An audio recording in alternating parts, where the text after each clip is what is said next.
Our next speaker co-founded The Online Citizen with me in 2006. He's a lawyer now. When we first got together, he was a junior college student. He's now a lawyer and activist, very passionate.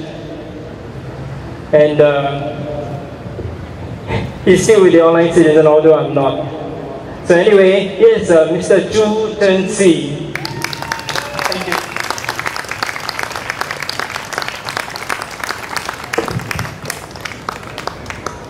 Thank you so much for being here with us today. Before we came to Hong Lim today, there were those who said that this issue of MDA regulations was an issue that only concerned a few social political blocks. They said that no one would turn up and no one would care. But thank you for being here to show them that they were wrong.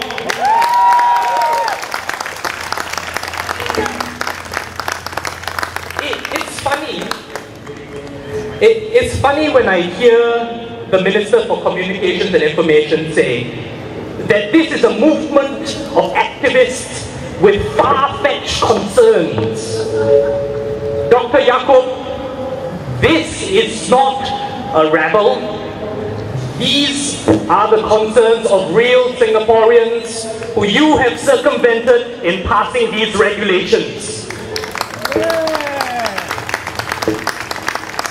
And the message you have sent is this, that you don't trust us.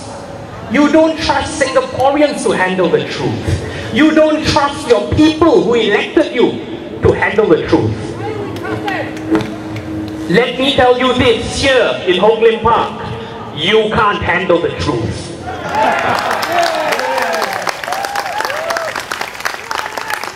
And this is why Singaporeans should care. Because the MDA story, the story of the MDA license, isn't a story about the internet. It is a story about impunity. It is a story of arbitrariness. It is a story of bypassing the legislative process. And it is a story of the exercise, the sweeping exercise of regulatory discretion. My friends, I ask you here today, can we afford to let that be the end of the story? No! It cannot be. It cannot be. These are some truths that I would like the government to think about. These are hard truths for them to digest. But I'll leave the PR and I'll leave the spin. I'll leave the press statements to the ministries and the regulators. I am a lawyer. I stand before you today and I will share with you these truths. The first truth is this, my friends. The first truth that the government finds it difficult to handle is that the rule of law matters. The rule of law matters. What is the rule of law? I don't know. Some of them might have to be educated, some of them don't know. The rule of law is this, that laws have to be applied equally, whether you be prince or pauper, whether you are a minister or whether you are a hawker. That is the rule of law, my friends. And for this principle to operate, for this principle to be realized, something must happen in the legislation that our government passes. Legislation must be clear so that people know that these laws will apply equally, not just to the ordinary Singaporean, but equally to those in power. And this simple principle is a principle that these regulations completely flout. I wish I was exaggerating.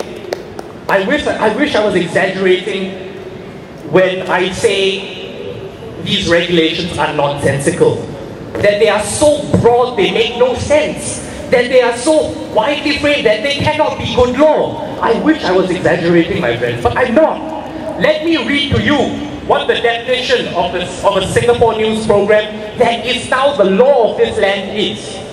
A Singapore news program under the licensing regime is any program that contains any news, intelligence, report, of occurrence or any matter of public interest about any social, political, economic, political, cultural, artistic, sporting, scientific, or any other aspect of Singapore in any language, there is one thing under this sun that doesn't constitute a Singapore news program. That thing under the sun is a program produced by or on behalf of the government.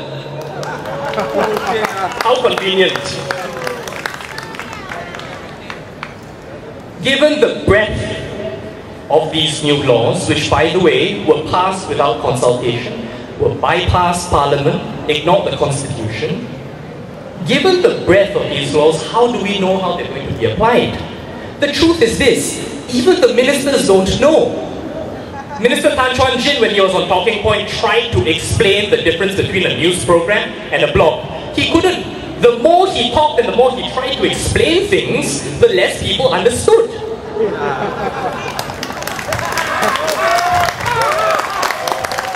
Who makes these things up? The reality is this. The MDA has said, we are not going to apply these regulations on blogs at the moment, so there's nothing for you to be afraid of, right? They've said that they don't apply to individual websites, but they've completely ignored the fact that that's not what the law they passed says. It's amazing. Let me give you a very clear example of how these laws are already being arbitrarily applied. The website I co-founded with Andrew reaches about 200,000 unique viewers a month. We report on social-political news in Singapore. We clearly fall under the licensing regime, but for some strange reason, the bureaucrats, the unelected bureaucrats, have decided it's more convenient to threaten us with regulation, hang it over our heads, but not explain in any sort of sensible manner why it doesn't apply. Let me ask you this, my friends. What kind of government threatens its people?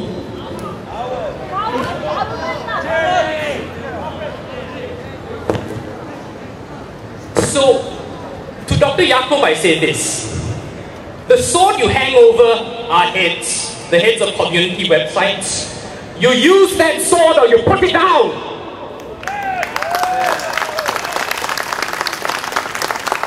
And when you wield that sword, we will have the next discussion when we match you blow for blow if you want to license us. The second truth I want to share, my friends, the second truth that is crucial to our country is this. The Constitution matters. The Constitution of Singapore is the highest law of our land. This is a truth that is uncomfortable for our government to accept. It is uncomfortable because our Constitution guarantees our rights to freedom of speech and assembly. Our Constitution guarantees fundamental rights. And it only allows Parliament to restrict and cut down those rights in very limited circumstances. Now, obviously, the government will say, these are just regulations that we've passed. These are regulatory subsidiary legislation. It doesn't really matter very much. My friends, this type of behavior equates our freedom of speech with regulatory matters like traffic fines, regulatory matters like smoking in public places.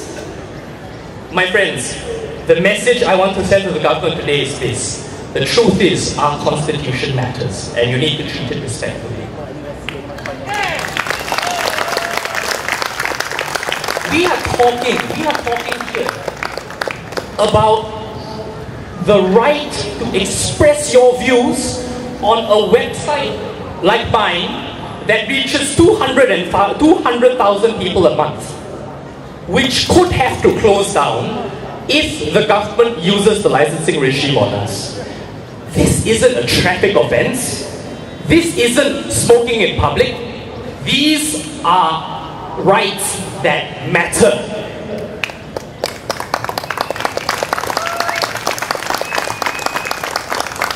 And believe you me, They know how much it matters. They know how much it matters because they've seen the public come out strongly against their policies on the internet. They see this, and it could be, I'm not saying it is, it could be they're afraid.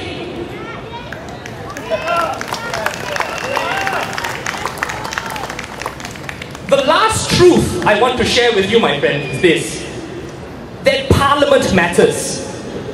Parliament, no matter how little you think of government MPs, no matter how little regard you have for them, Parliament matters because Parliament considers, drafts, puts forward legislation after public consultation. This time around, they didn't even bother to ask parliamentarians, even their own MPs. They didn't bother to put this before our elected representatives, no matter how little you might think of them. They completely and arrogantly bypassed the highest lawmaking body of our land. To Dr. Yaacob, I say, shame.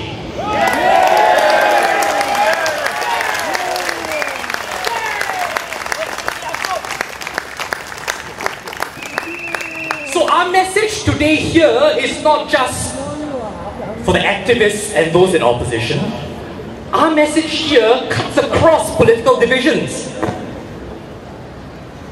Our message here to those in Parliament is this: if you want to rely on an unelected regulator to do your job for you, find a new one in 2016.